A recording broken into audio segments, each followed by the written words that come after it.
All right, great selling Saturday, everyone. Hope you're doing well. Seth out of Mascoro Jr. with Manufactured Home Sales Mastery in with our 15 minutes to mastery, where just like every day, we come in to get you some information, inspiration, and motivation to get your day started off on the right foot.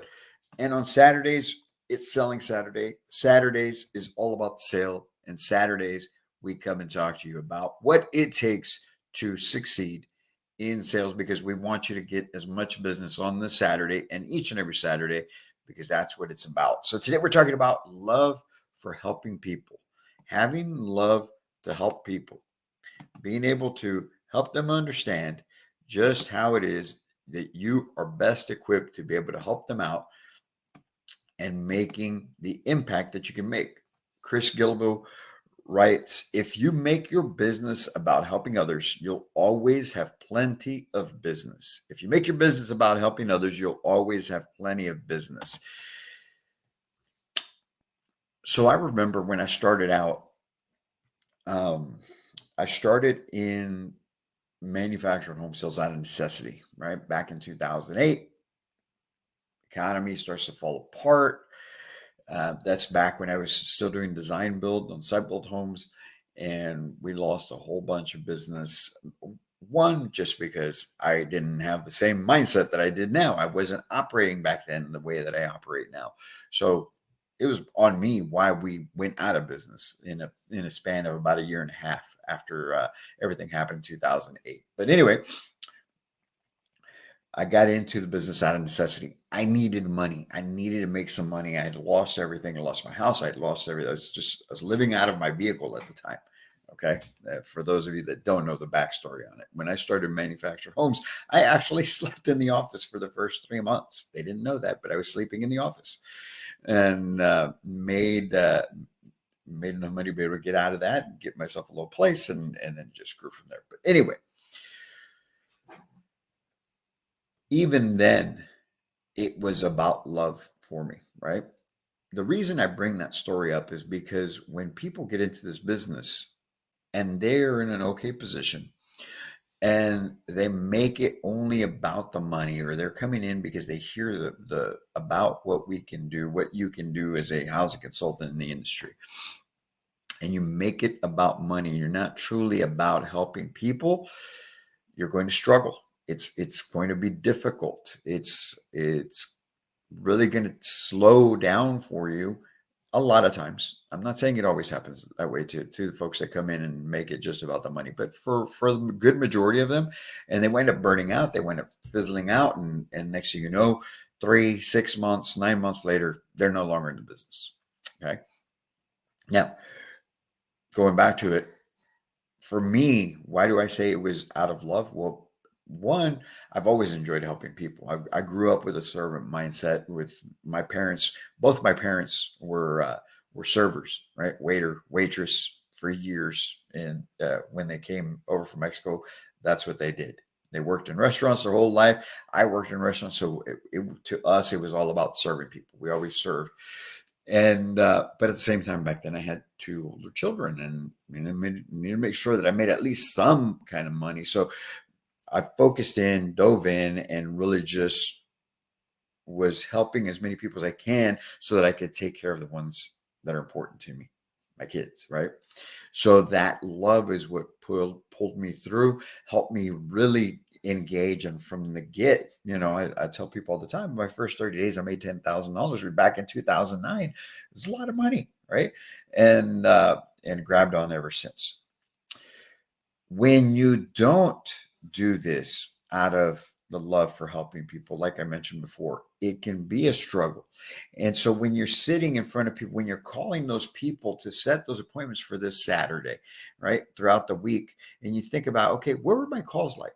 How was I really with these people? What was I really engaged? Do I really enjoy being on the phones? And I'm here to tell you, sometimes I don't like being on the phones either. So it's I get it. The majority of sales consultants out there, professional housing consultants, community managers, don't really want to be on the phone. They'd prefer to be texting, they prefer to be emailing to convince ourselves that we're actually reaching out, we're actually doing follow up. But picking up the phone to actually call people is totally different level, right? But it's because we're not focused in on the true reason that we're doing it, which is those people you're trying to serve. So when you do this out of a true servant leadership's mindset, when you do this out of having empathy, right? You're understanding, you're caring about the needs and desires of these folks. You operate at a different level. You're able to withstand the negative part of this industry, which I would say is the overwhelming rejection. We get rejected so much. You get ignored a whole bunch. You got people that don't show up. You got people that don't end up buying. The majority of them don't buy. And then from the ones that do decide to move forward, the majority of those can't buy or won't buy. So there's so much of that, and it can be overwhelming. It can wear you down. And if you don't have the right mindset, and if you're not taking the right approach, and it's not coming from the right place, which is a love for helping people. Because when you have that love, you realize, I mean, I am here to help get them out of their own way. That's all we're doing. We're helping them get out of their own way because they want to buy. Today, when they come in to see you, those people, no matter who it is, where you're at in the country, the only reason they are showing up, whether it's through an appointment or a walk-in, is because they want to buy. It doesn't matter if they're telling you, hey, we're just in the research stage. Hey, we're just looking. We just started. Today's our first day. We haven't gone anywhere. It doesn't matter what they say. They ultimately still want to tell you yes. They want to find the right home. They want it to be in their budget so that they can say yes and buy. Because remember, that buying of the decision to buy a home is still a personal one to them. For whatever reason, they're there out of a personal reason. It's an emotional reason, and they want to say yes. They want to purchase a home. So you've got to do your best and understand that you are there to help get them out of their way. And you're only going to fight through all of that if you truly love helping people. And at the same time, by having that empathy, by truly caring, by loving helping people, it strengthens your resilience. You're able to put up with the fact that you get rejected as much as you do, that you get hung up on as much as you do, that people don't get back to you as much as they do. You're able to deal with that frustration. But when you're focused only on money, man, people that your customers can sense it. It adds stress because you start just making it about that, and when I think back to when I started, there was enough stress already because I had lost everything and it's living out of my vehicle, right, and staying in the office the first 3 months. There was already enough stress. Now, if I made it just simply about money, my focus was on my kids and these people I was helping. But if I focused on the money, I would be freaking the heck out. So because it just adds more stress, right? And at the same time, it limits your growth. And why does it limit your growth? Well, because you're not truly paying attention to the good that you're doing. You're not truly paying attention to the people, the impact that you're having on people. You're not truly paying attention to the growth that you're going through. Because those struggles that you go through only make you better as long as you learn from them. And so when you're truly about helping people, you're always looking to improve. You're always looking to get better. You're always searching ways for improvement. You're always trying to you understand that you don't know it all. It doesn't matter how long you've been doing this business. It's not about whether or not you know it all. It's simply about improving your skills. And so you search out ways to get it done so that you can be better on this Saturday, so that you can truly focus in on these folks and that you can help them get out of their own way, right?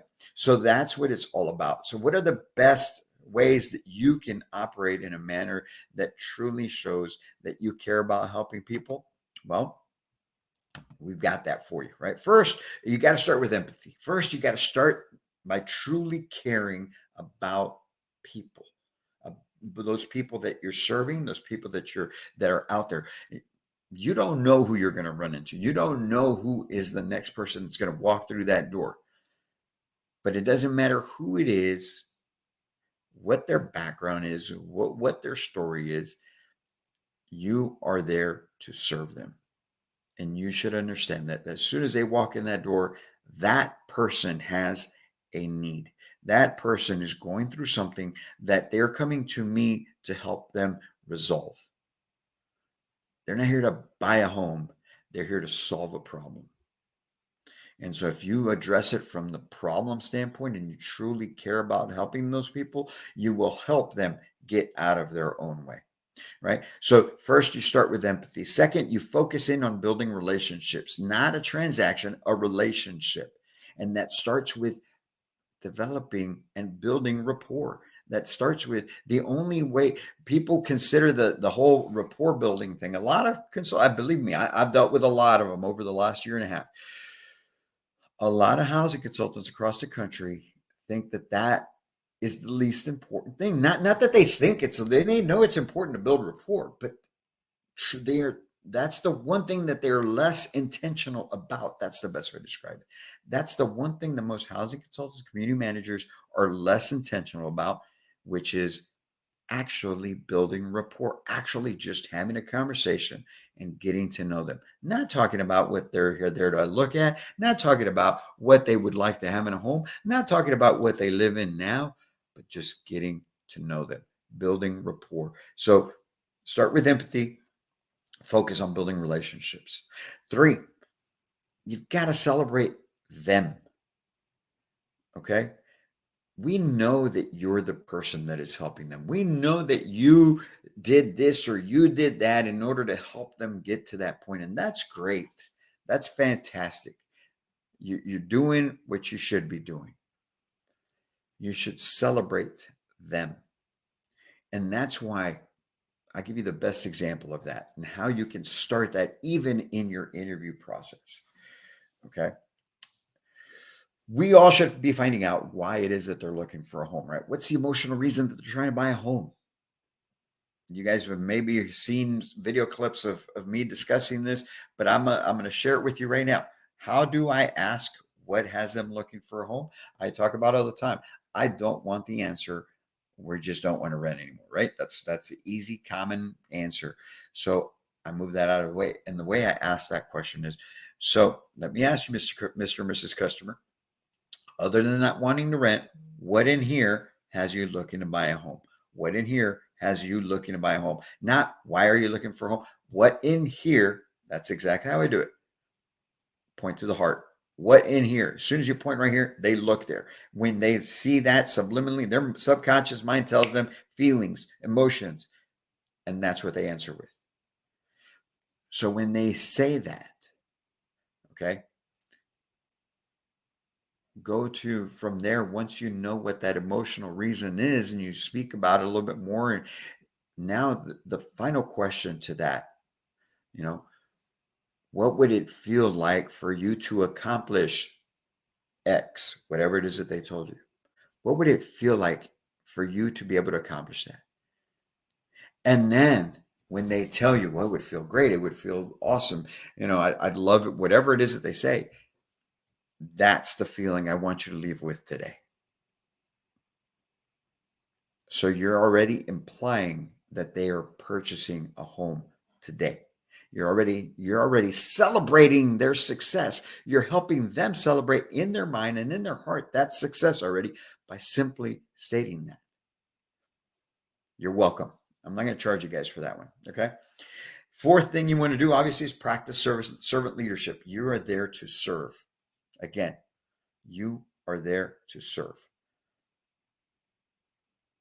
If you've ever waited on people, if you've ever been part of a wait staff somewhere, sometimes you get treated like crap. Sometimes you get bossed around but you are there to serve. That's what you signed up for. Don't get attitude. Don't get pissy. You do what you're supposed to do. It's the same thing here. This is what we signed up for. Be a servant leader. Guide them, help them, but you are there to serve. And lastly, you have to develop emotional gratitude emotional resilience through gratitude. What do I mean by that? You've got to be able to build that resilience, because we get beat down, man. It hurts sometimes. You get frustrated. It will wear on you emotionally. So you have to build that emotional resilience through being grateful. What are you grateful for? You should be grateful for the fact that you woke up today and you're actually able to watch this. For those of you that are watching it, you should be grateful for the fact that you can actually hear what I'm saying, because there's some people that can't, that you can see, that you can touch, you can feel, that you're breathing, that you're able to do whatever it is that you do, because many people can't do the little things that you can do. And the fact that you can actually help people is something also to be grateful for. If we can keep those things in mind, folks, we are going to operate at such a high level. We're going to be able to help so many people. We're going to do some great things for a lot of folks. It comes down to you. It comes down to what it is that you are willing to do this selling Saturday and every day of the week. Every day of the week. Be a servant leader. Care about helping people. Make this world better. Make this country better. Make your city better. Make America great again. Right? That's what we've been hearing a lot. Just do your part. Do your part. And today, you'll have a great selling Saturday. When you truly understand that you're there to help these folks get out of their own way, you will slow down, you'll take your time, you'll get to know them, you'll build that rapport, you'll truly care, and you will fight through the obstacles that they put in front of you, even though they want to make the decision to buy. Just understand that. So don't be mad. Don't get defensive. Understand it's just nerves, or they're a little scared, and you just got to go a little bit deeper. All right. You guys have a great selling Saturday. Go out and make the best of it. We'll be back in here tomorrow with our Sunday Recharge edition. Today was episode 318 of 15 Minutes to Mastery, but we will be here. If there's anything that we can do for you here at Manufactured Home Sales Mastery to help take your life, your business, your career to a whole new level, reach out to us. Don't forget, we're going to be at Seco 24 this week. It's going on Tuesday through Thursday. We're flying out Monday morning, bright and early, right? To Hot Atlanta is where we'll be. And if you're out there, come on by. Booth 66 and 67. That's where we'll be. Come meet the team. Be 4 of us out there. Looking forward to it. You guys have a great selling Saturday. And as always, I can't wait to meet you.